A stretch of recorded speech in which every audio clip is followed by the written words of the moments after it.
Oh, that's in. Blistering starts to a tennis match. The Shakespeare got it wrong. It wasn't King Lear. It's King Lear. LeBron James with no regard for human. Yuvraj Singh finishes things off on style. This is a News Laundry podcast, and you're listening to NL Playoffs. Hello and welcome to NL Playoffs. My name is Gowtham. I have with me my co-host Aniketh. Aniketh, say hello. Hello world. This is round 2 of the NL Playoffs, Aniketh. We have round 1 under our belt. At long last, we have an episode that is live after 365 days of sweat, blood, tears. We are here in round 2 of the NL Playoffs. How does that make you feel? Feels good. There is an sense of nervousness, anxiety, but overall feels good. Yeah, I like it. So guys and girls who are listening, we have the round 1 or the episode 1 of our podcast live on the News Laundry website.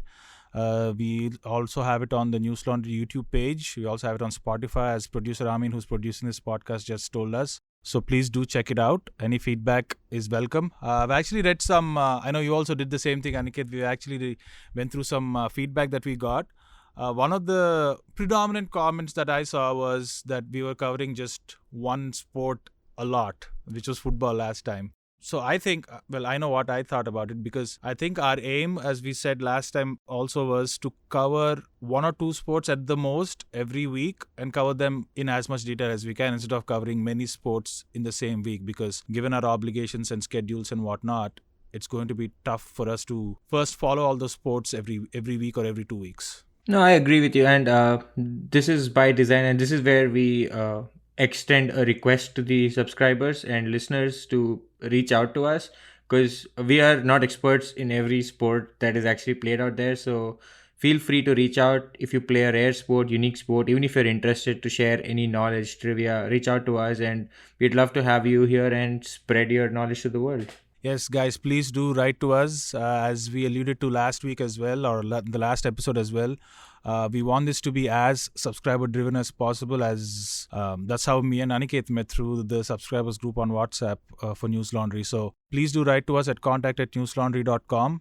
Please leave NL Playoffs on the subject line so that the email finds both Aniketh and me, and then we can discuss whatever feedback you guys get on the episode itself. The other thing also is that I don't think we'll be covering a lot of football this episode, Aniketh, because nothing's been happening. We just finished European Championships and the Copa America, which, by the way, we didn't even watch. That's why we were not able to cover it in depth. I saw one of the comments that came up that said, hey, you did cover Copa America for 3 minutes and 10 times that for Euros. So, sorry guys, we could not catch the whole game. Yeah, I caught a recorded version, delayed version of it. I saw the game.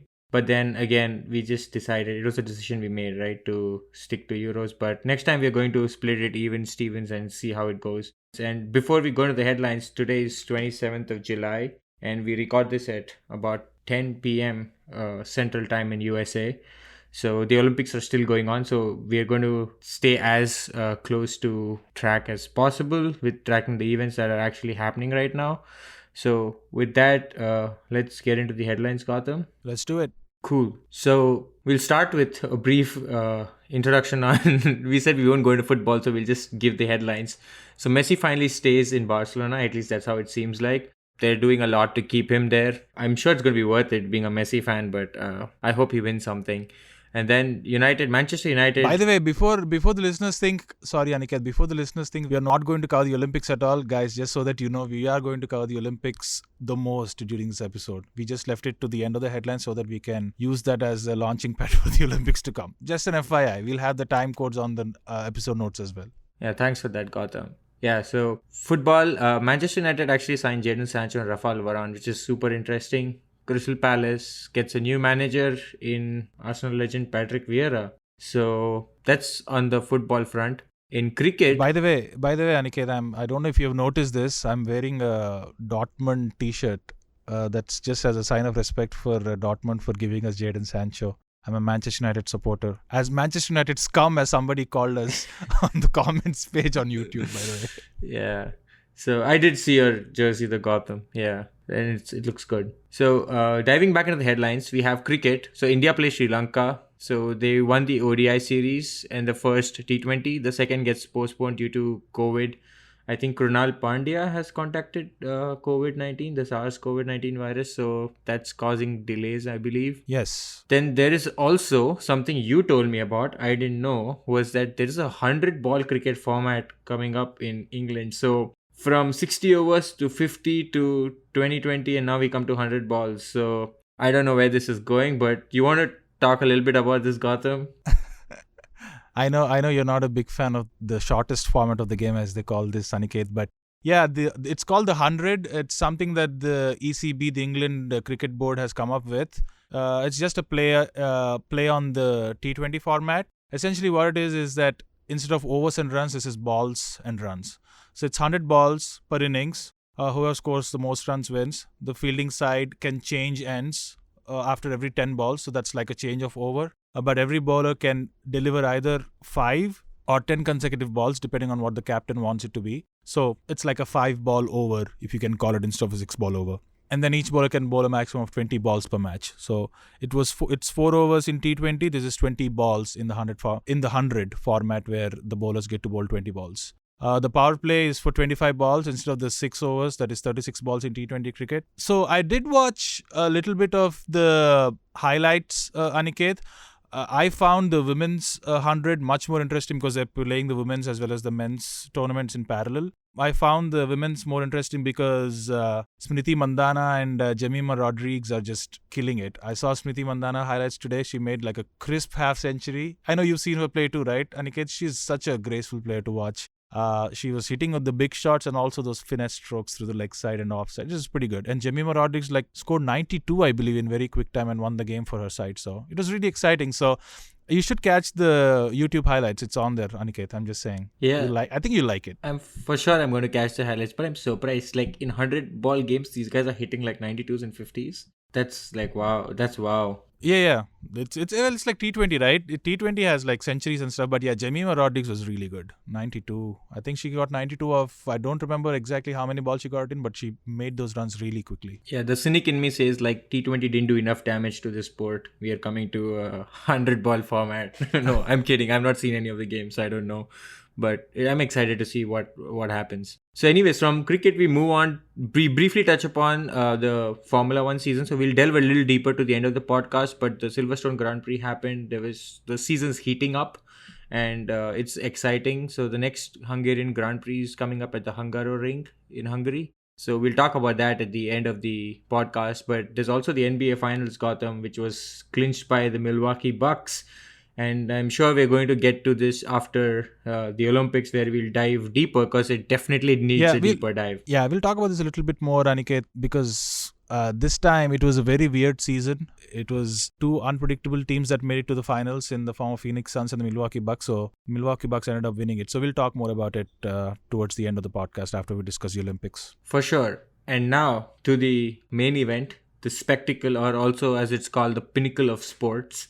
So the Olympics. So a lot of things are happening, Gautam, in the Olympics. There are way too many events. I think it's super exciting for anybody who's interested in sport. Like, I think at this point you can just hang on to your television set or your laptop screen and just keep shuffling between different sports. I love it. And it's just entertainment. It is interesting that they're still calling it 2020. The Olympics 2020 Tokyo instead of 2021, which makes sense because for branding purposes and all of that, I think it's good to call it 2020 instead of 2021. Otherwise, it would be a lot of waste of money too in rebranding this event. But yeah, it's interesting that we've come all the way from sprinting and chariot racing to equestrian dressage and 3x3 basketball and surfing and skateboarding and all kinds of weird Olympic games that we have right now. It's crazy how many. It's crazy to think how it has evolved from 4 or 5 sports to now. I don't know how many disciplines there are in the Olympics. In fact, in the hundreds, right? Yeah, and just to add to this, in the middle,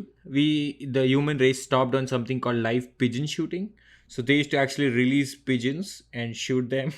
And one event unfortunately had like 120 odd pigeons dead, and I think it was never repeated again after.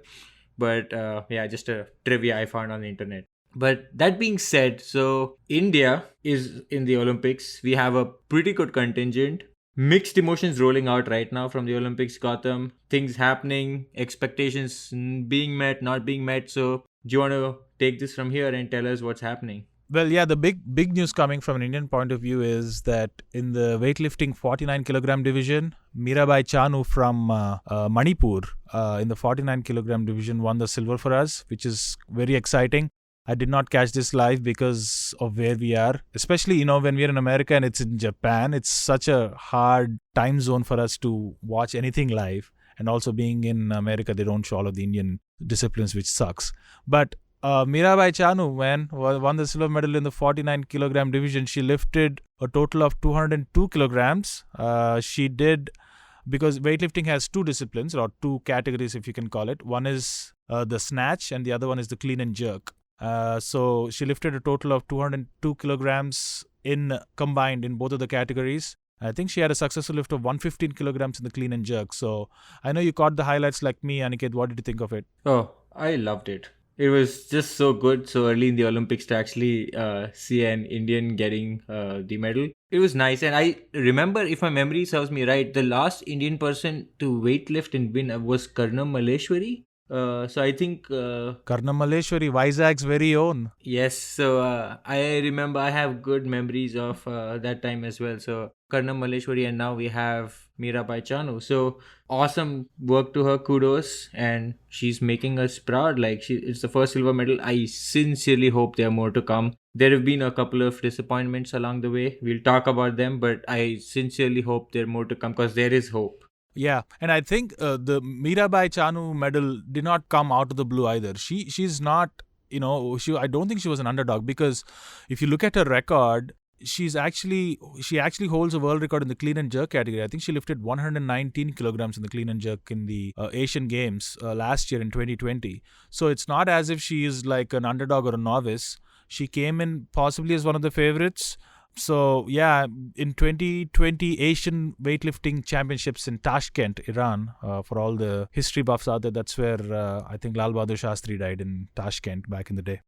She lifted 86 kilograms in snatch and then created a world record by lifting 119 in the clean and jerk. Unfortunately, she couldn't lift 119 this time around, but she lifted successfully a total weight of 115 kilograms, which is awesome to see. And obviously, everybody is jumping on her bandwagon in India to promote their own cause. I saw that the Domino's Pizza Company is offering her free pizza because in the post-game interview or post-lifting interview, she said, I would just want to have pizza now. So obviously, all the brands have to now jump in and ride her bandwagon, right? Oh, I didn't know. I was totally oblivious that this happened. But I am glad that she got a stunning reception when she came back to India. So I've seen videos of that on the internet.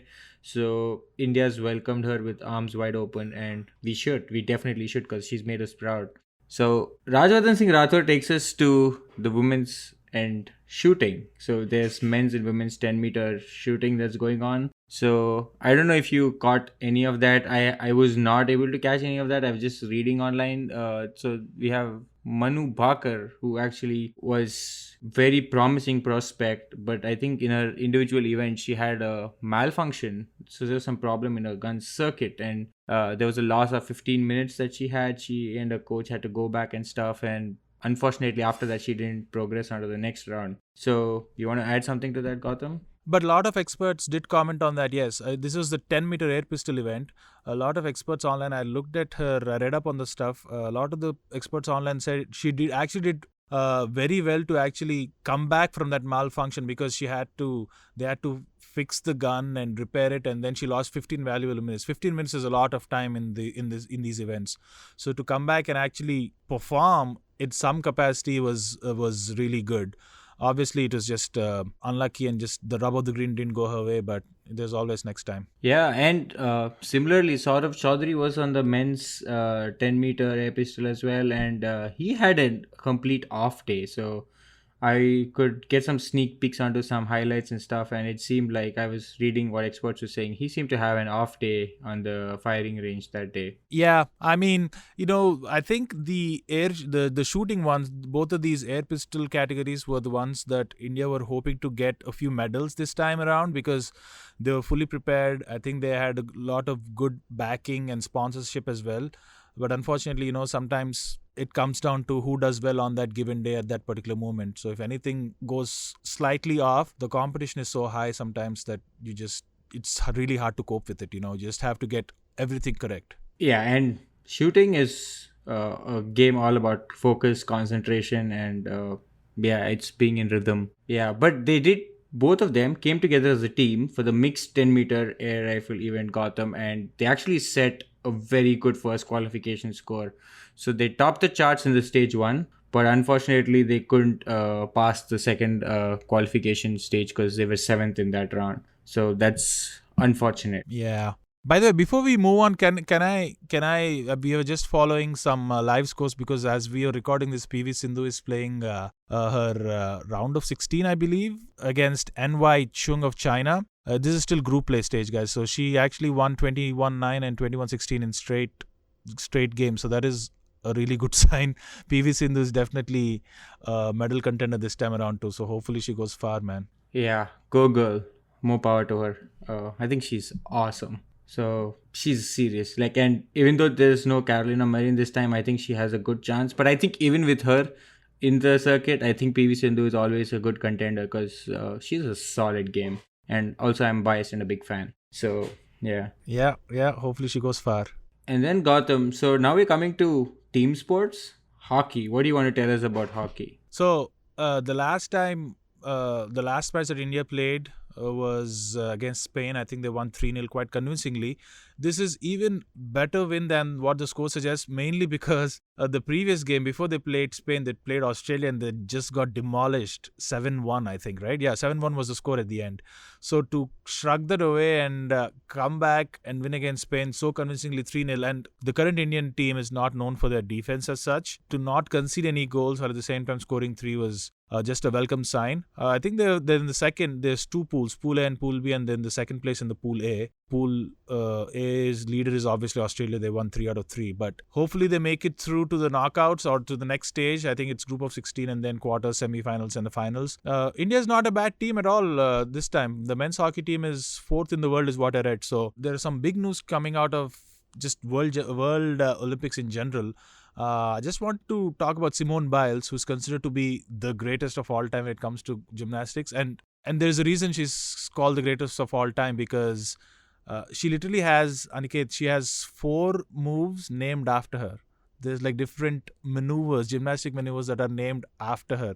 So imagine she actually performed 4 skills or maneuvers, you call them, that are unique to her or that she pioneered or started, which is kind of amazing. So she was coming into the Tokyo Games. She already has, I think, about 6 or 7 medals already in the previous Olympics.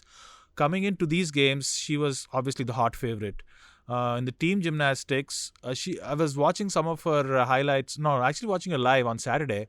She looked out of sorts in the team gymnastics qualifying round because she was stumbling here and there. She was not really balanced on the balance beam, and she definitely looked out of place. And then this morning when we woke up, we got up to the news of her pulling out, citing mental health issues. It so happened that she was feeling a lot of pressure and the stakes are obviously so high that she was not in a good mind frame. Also remember, all of these athletes had to quarantine, had to take all of these COVID tests. They still take COVID tests every day. They're isolated.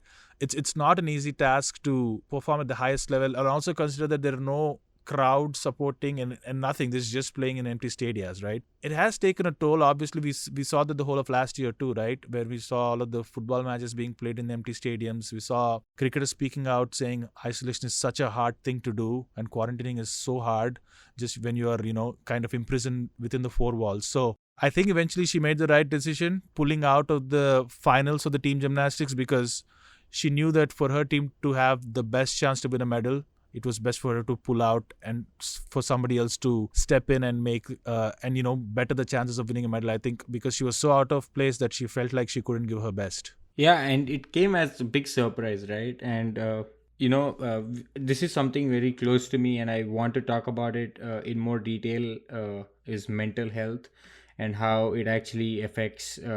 We think it's I don't know. At least there's not much awareness, but we think people who are celebrities are a lot of times I've heard people, my own family members, say, what problems could these guys have? They're in the Olympics. But then, like you said, during COVID times, you've seen athletes like Lewis Hamilton, you've seen NBA players, you've seen, like you said, cricketers come out, and now you have Simone Biles who's coming out and saying that mental health issue, and it's a serious thing. But yeah, it was very shocking to see. And I don't know if you followed the news here, but there was sincere and severe hopes on Simone Biles. NBC almost every day would, talk about how Simone Biles is going to the Olympics. Yeah. The USA was basically counting on her, and it was no small pressure. Yeah, and it was a huge decision for her to pull out too. Imagine the stakes involved and all the hopes are on you, but you decide to pull out. So she was I'm assuming in such a bad mental state to perform at that high level that she had to pull out. And I think she made the right decision, especially because if this was an individual event, I think she would have just tried to brave it out maybe and tried to perform, even though she probably wouldn't have ended up with a good result. But because this was team gymnastics and there was somebody else to replace her, I think she made the absolute right decision to pull out. And then, the results were there to see, because the USA team gymnastics eventually ended up with the silver medal. ROC, by the way, Russian Olympic Committee, ended up winning the gold medal. We also have to say that Russian Olympic Committee, because it's not Russia. The Russians are playing under the banner of the Olympic flag. They're calling it ROC, the Russian Olympic Committee, because the Russian Federation was banned from this Olympics because they were caught doping. The proofs and all of the reports indicated that this was state sanctioned. So the IOC kind of cracked the whip on them. That's right. I know we spoke about Naomi Osaka briefly there, Aniketh. Osaka also was a big hopeful for Japan this year or during this Olympics, because she was their star and she was definitely up for the gold medal, and she shockingly got knocked out in the second round to Czech's Marketa Vondrausova. I think that's her name. I think I pronounced it correctly. I looked at the highlights of this game. She looked out of sorts. Her body language was off. She was not moving as well as she usually does, because she has a really good game. I don't know if pulling out of the French Open, she did not play the Wimbledon. This is her first tournament playing at such a high level.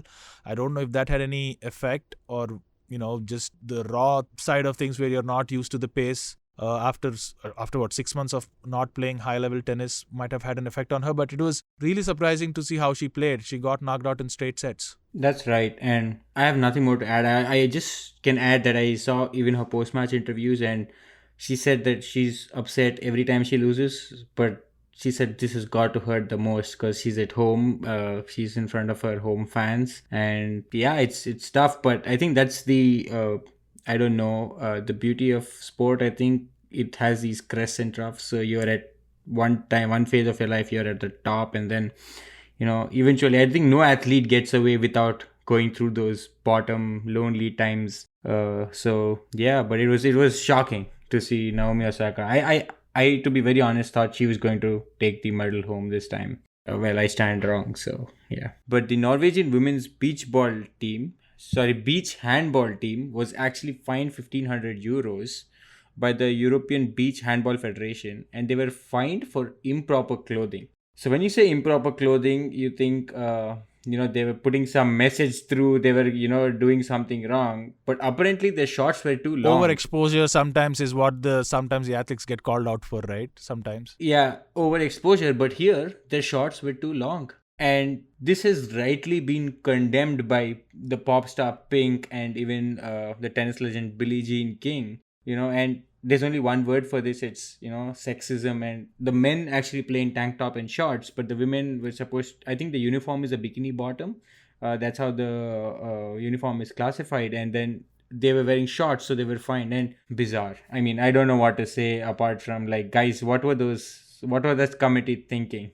Yeah, that was just flat out silly, man. I think most of the athletes were condemning it. I think the athletes who got fined came out and said that was kind of weird and just called it out. But then once it got the push from Pink and Billie Jean King, it kind of took a whole another level on social media and stuff. So I'll be surprised if they don't overturn this rule. And also, I don't know if they will reverse the decision to fine them, but I will be surprised if this rule stays for long. Yeah, me too. I mean, it's bizarre. By the way, I know we are talking about the ROC, the Russians playing under a different flag. There's also the refugee team that plays under a Refugee Olympics flag, which is really cool. So all of the refugees who are who have settled down or who are in other countries, they play under a common refugee flag. This time they have 11 different countries representing them. They have Afghanistan, Cameroon, Republic of Congo, Eritrea, Iran, Iraq, and there's the Democratic Republic of Congo too. There's South Sudan, Syria, and Venezuela. So that's another cool thing to see, which is something that you don't often get to see. So I think that's very nice and very progressive. So that's a good step, and I can only imagine how challenging it is for people. Given all the infrastructure, having a state backing you up, and if you're a refugee, I think it's more power to all of them. And I also wanted to add one more thing. So the Indian men's archery team actually lost to South Korea. So that's another thing I think I briefly skipped or missed. So I think that predominantly rounds up our Olympic coverage. Do you want to go to the NBAs? You want to tell us what actually happening in the basketball world? So the NBA finals just finished last week. For the people who are listening, of all the American sports that I follow, NBA is probably my favorite sport, and that's something that I follow a lot. So the NBA finals concluded last week. It was a little different this time because there's a lot of it was a very packed schedule and there are a lot of injuries. So at the end, the two teams that remained were the Phoenix Suns and the Milwaukee Bucks. The Milwaukee Bucks, obviously the star player was Giannis Antetokounmpo. Guys, those who don't know him, please go and check him out. He's just not only just an amazing player, but just a totally likable guy. So I highly recommend that you watch some of his videos and stuff like that on YouTube. So the Milwaukee Bucks ended up winning the NBA title. And that'll do it. It's over. The Bucks have done it. The long wait has ended. After a half century, the Milwaukee Bucks are NBA champions once again. How the format works is every series from the playoffs, the namesake of this podcast, every playoff series is best of 7. So the Bucks clinched it in 6 games, so they won 4-2 at the very end. Actually, it was a great comeback story for the Milwaukee Bucks because to start with, they lost 2 games in a row to the Phoenix Suns, who were probably starting out as the favorites because Phoenix Suns has this veteran player who plays point guard called Chris Paul, who's a little older, but he's a really good player. This was his first finals too, so a lot of people are rooting for him to win the NBA title. I was not personally because I don't like the way he plays. He's just annoying, and the way he plays is just herky-jerky. He tries to get cheap fouls and cheap calls from the referees. But I get it. He's 6 foot tall. He's not the tallest of all players. He's probably the shortest NBA player going around. So a lot of people wanted him to win it, but Giannis and the Milwaukee Bucks did really well. They had great defense. And Giannis, he ended up with 50 points in the game clincher. 50 points, 14 rebounds, and 5 blocks. Just an insane all-round game that he played. Aniketh, I know you read up on him a little bit and his backstory, so I will leave you to... I know you watched the game as well, so what were your thoughts? Boy, so this series was it swung like a pendulum. And every game almost. So the first 2 games I saw, I felt, Phoenix Suns seemed to have things under control. And I actually was waiting for this podcast to talk to you more about it. Because the 3rd game onwards, something flipped, right?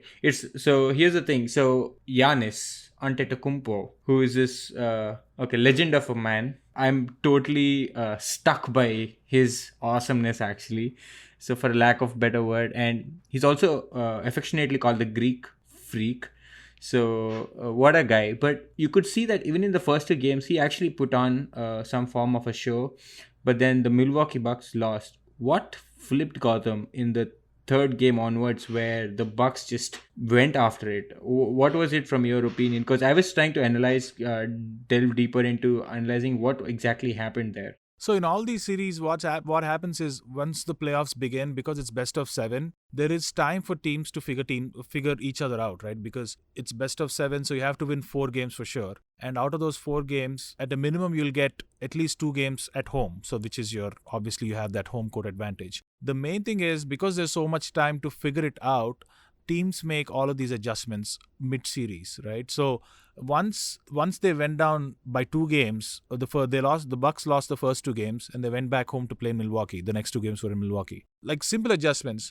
In the first 2 games, if you had noticed, the Phoenix Suns got a lot of corner threes. So the corner threes are that's supposed to be one of the most easiest and also the most efficient shot in the NBA because it's valued at 3 points and it's also the corner three. It's the easiest shot to make. So the Phoenix Suns were making a lot of corner threes. So once game 3 started, the Bucks made slight adjustment where the defenders who were guarding the players who were on the corners, they never left them. So they just made sure that they were not getting any kinds of corner threes at all. So once that happened, now it was left to Chris Paul, who's the point guard, and Devin Booker, who's the shooting guard. Devin Booker is also a superstar, by the way. He's amazing. He's very young, so I'm sure he'll get to the NBA Finals again. He had a great series. And what I also noticed was in my observation was that the Bucks started really getting into the paint after. So the paint is being referred to the inside the 2 point where the free throw is there, and you actually literally have paint on the floor.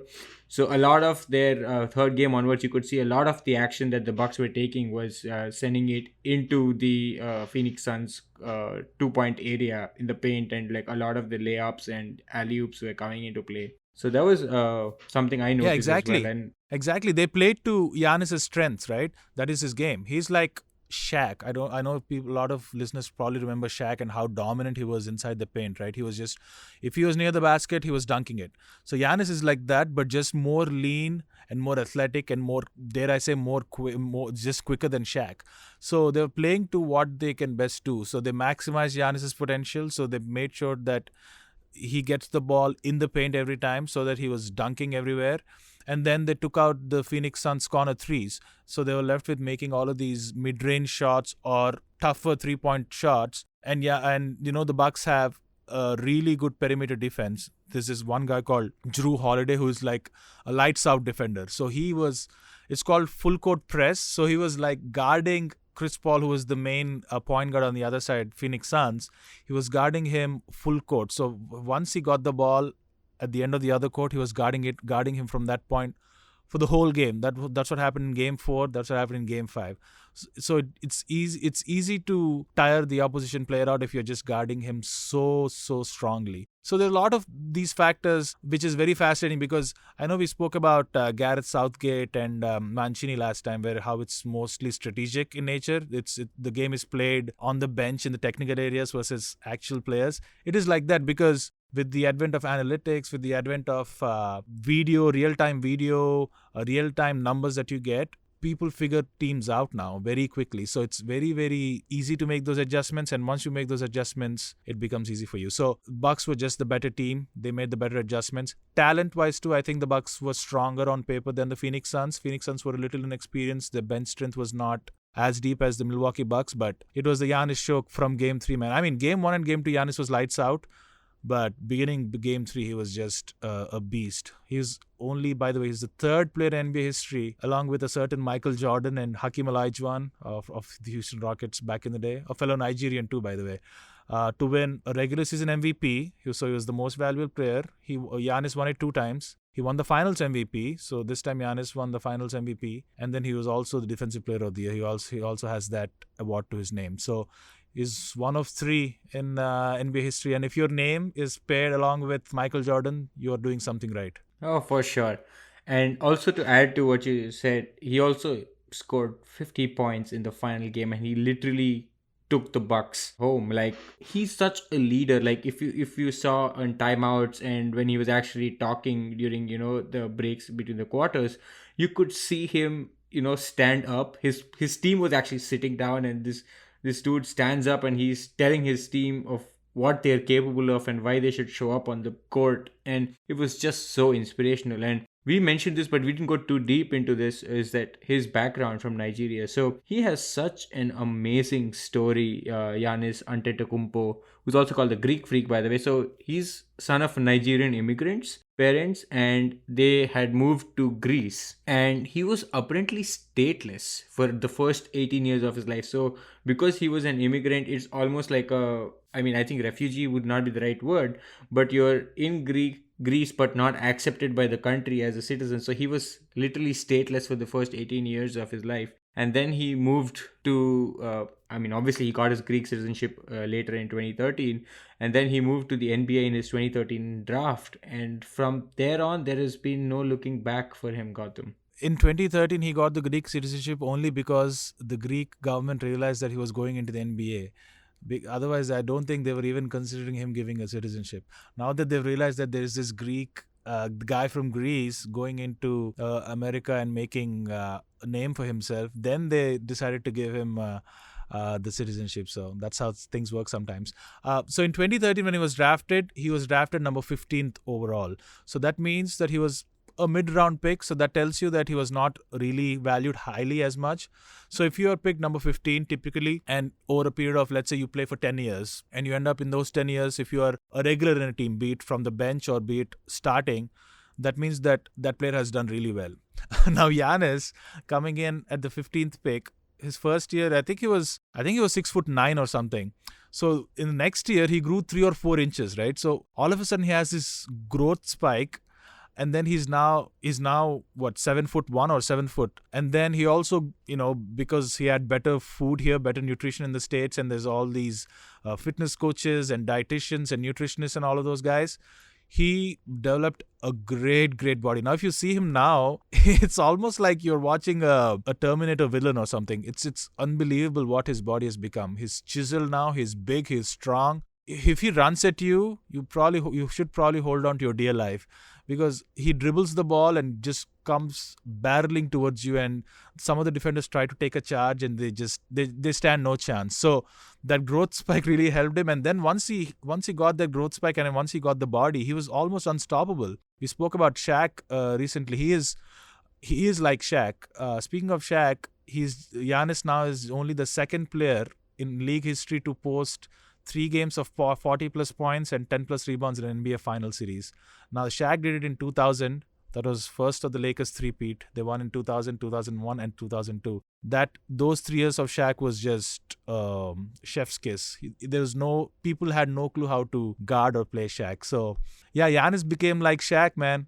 Dare I say, a better version of Shaq. So, I've also noticed his game defensively. I wish through podcasts we could somehow show the videos of his blocks, the way he defended. Some of those were just spectacular. I'm at an absolute loss of words to describe, not once, but multiple times, his steals, his blocks. I mean, he was all over the court. Like, I'm out of words, Gautham. You want to add something? We spoke about all of his offensive exploits, but yeah, you were so right. He's such a great defender. He already has a Defensive Player of the Year award under his name. I think he got it 2020 when he won the MVP as well as a Defensive Player of the Year. But I want to talk about just one defensive play that he was a part of. I think it was Game 5.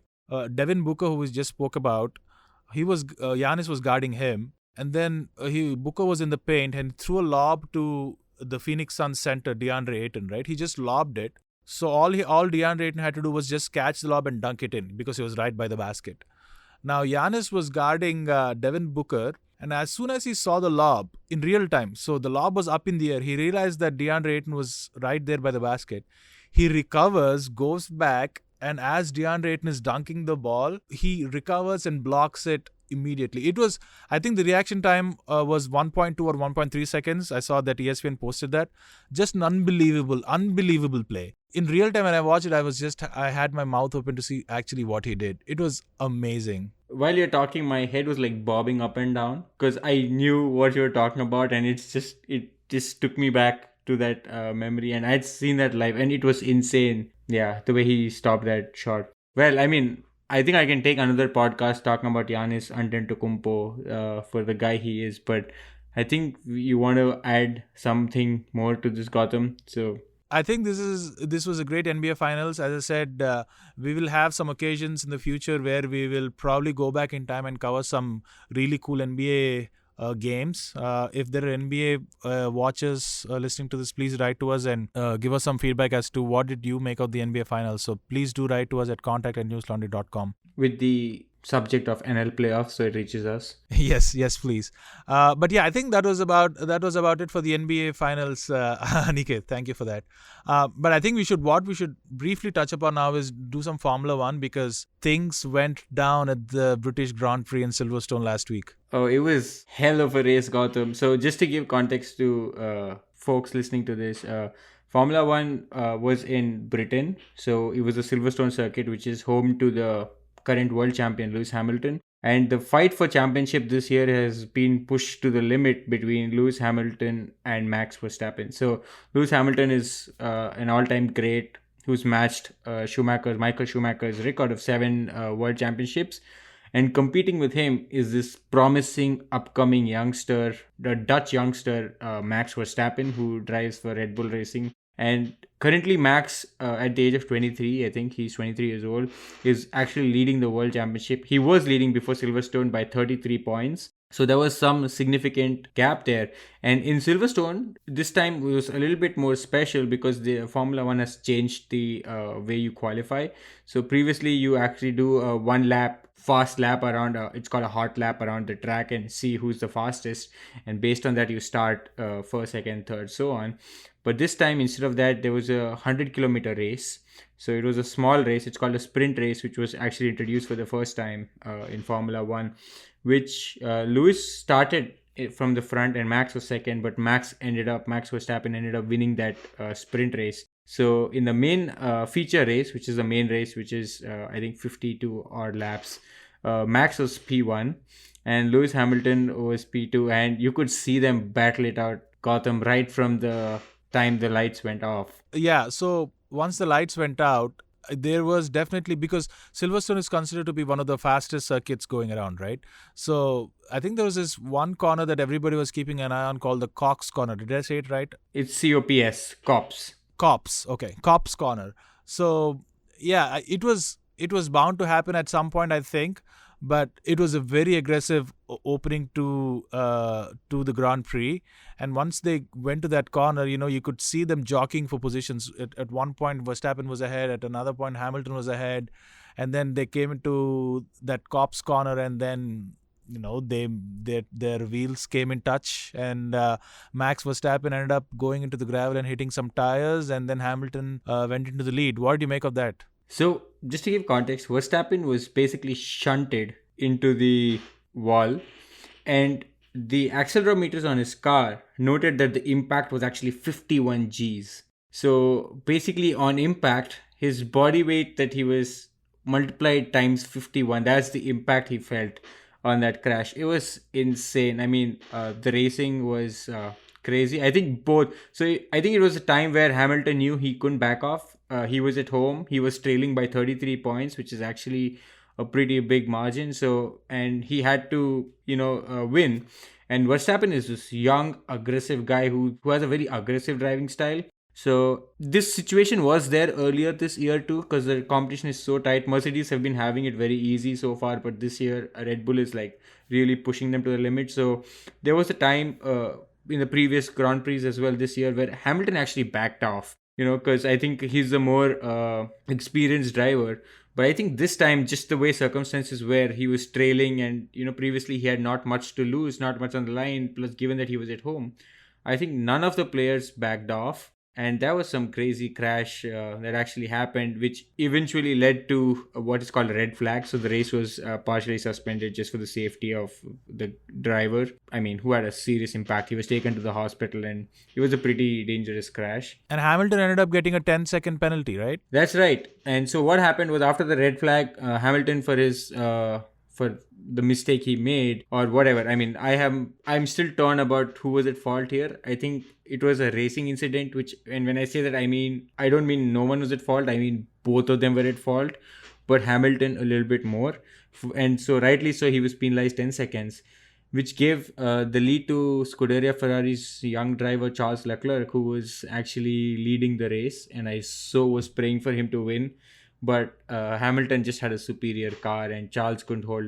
Charles could do nothing to. I know you were praying for him to win, but once Verstappen went out, and it was just the first lap, there were 50 or 51 more laps to go. Even with the 10-second penalty, I knew that Hamilton was going to win the race. There was no question. He's too good of a driver not to capitalize on such a situation, and rightfully so. And in the last lap, he ended up passing Leclerc. That's right. And just for the record out there, he could pass Leclerc only because Leclerc didn't have a good enough car. Watch out for Charles Leclerc. He's upcoming, promising driver. He's right up there with Max Verstappen and all these guys. So unfortunately, he didn't have a car.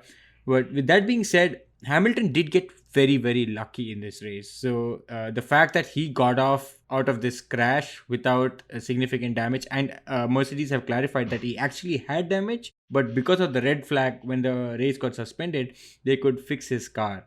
So that's how he actually got back into the race. And I mean, that was luck. You can call it what you want, but he was lucky, and otherwise he would have been off the race too. And he capitalized on it and he won. And he had some crazy celebrations in front of his fans, which I thought after sending your biggest rival out via crash was a little over the top, celebrating that way. But again, well, he came back from a 10. Yeah, it was very uncharacteristic and definitely over the top. It did appear that he was flaunting his win for some reason. I don't know why. He definitely now the standings are really tight. Hamilton is now only trailing Verstappen by 8 points, which sets up for a great season and the next Grand Prix in Hungary now. But one good thing I really like about F1 now, because I took about 8 or 9 years of break.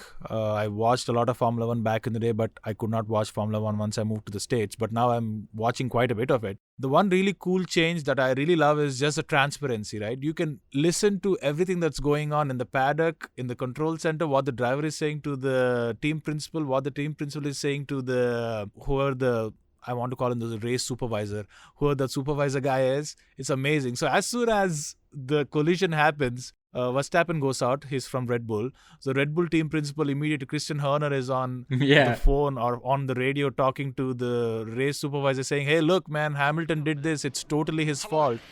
Yeah, Michael, look, that corner, he was never anywhere near alongside. Every driver that's driven at this circuit knows you do not stick a wheel up the inside of Copse. You know, that's an enormous accident. And it was 100% Max's corner. So, you know, as far as I'm concerned, full blame lays on Hamilton, who should never have been in that position. So, and then immediately after that, Toto Wolff, the Mercedes team principal, gets on the radio and says, hey, look, it was all Max Verstappen's fault. We didn't do anything. So if you're going to do anything, if you're going to tell anything to the stewards, check this out. I sent an email to you just now. Did you take a look at it? It was also funny to observe. It was amazing. I enjoyed every bit of it. Go ahead, Toto. Michael, I just sent you an email with the diagrams where the car should be. Did you receive that? Toto, I don't access my emails during a race deliberately because I concentrate on the race.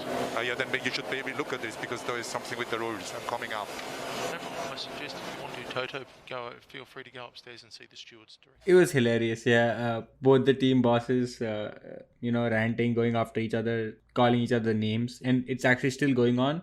Because Max, just to give viewers a little bit more background, Max Verstappen is got out of the hospital, and I think yesterday he spent a 24 hours e-sport race just to see if he could sit in a position for extended period of time because his body was badly bruised after the impact.